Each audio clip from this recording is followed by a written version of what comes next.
Hi from me, Bernie B and Hamilton's. In today's video, we're going to be painting some paving. And what's the reasons for painting paving? Well, there's four: an aesthetic enhancement, a color change, protection and durability, and number four, a cost-effective solution. And I'm going to be painting this paving with Medals roof and paving paint, and I'll be using the color terracotta. So it comes in a range of standard colors, but as I said, I'll be painting this paving with terracotta. But like I say in all my videos, preparation is of utmost importance. So let's get the prep underway and let's get this paving color enhanced. So the beginning of the prep work is definitely making sure the surface that you're going to be painting is absolutely clean. And I'm washing the bricks using a soapy wash solution, and I'm scrubbing these bricks using Hamilton's 305mm hard bristle platform broom. These brooms are also available in soft bristles. And take note, they come in various sizes, 305, 450 and 600mm wide. And let me tell you something, what makes a broom a good quality is what secures the handle to the head of the broom. And Hamilton's brooms have metal braces on these particularly rugged platform brooms. So definitely strength and durability is ensured. Importantly, to remove all the soapy residue after the wash, the good rinse, we allow those bricks to dry properly before we start painting our brickwork.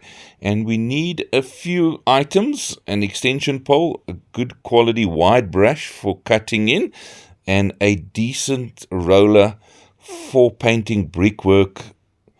So we need something with quite a nice high density pile, and that RoughCoat roller is going to be ideal for the application of this paving paint onto the brickwork.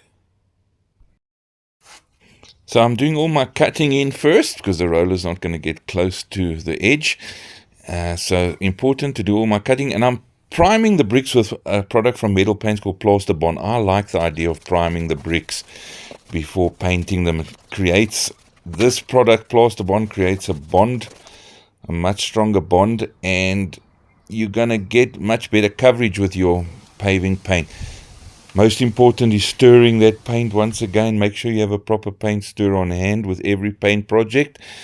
I'm now cutting in with the paving paint because my plaster bond has dried properly. That's 2 hours later. All the cutting in along the edge of the wall where the roller's not going to get in. And now I'm using Hamilton's high density pile roller, the RoughCoat. And this roller has beveled edges, which ensures a no mess application. But what's important is that this roller offers high durability and high performance. So definitely with proper care, this roller is more than a one-hit wonder. So I'm applying my paving paint, one nice coat, leave overnight, and then apply your second coat. With the paving paint, please use it in walkways and where foot traffic is, not where vehicles will park on or drive. Maintenance is important because of weather conditions. So with 2 coats done, that's what it looked like before. And look at that, we've definitely achieved the perfect finish. So by using the right paint for your project requirements and in combination with good quality brushes and rollers and accessories from Hamilton's, you're definitely going to have a successful outcome. So that's it from me, Bernie B and Hamilton's. We hope you enjoyed this video. If you did, please like and subscribe to our channel.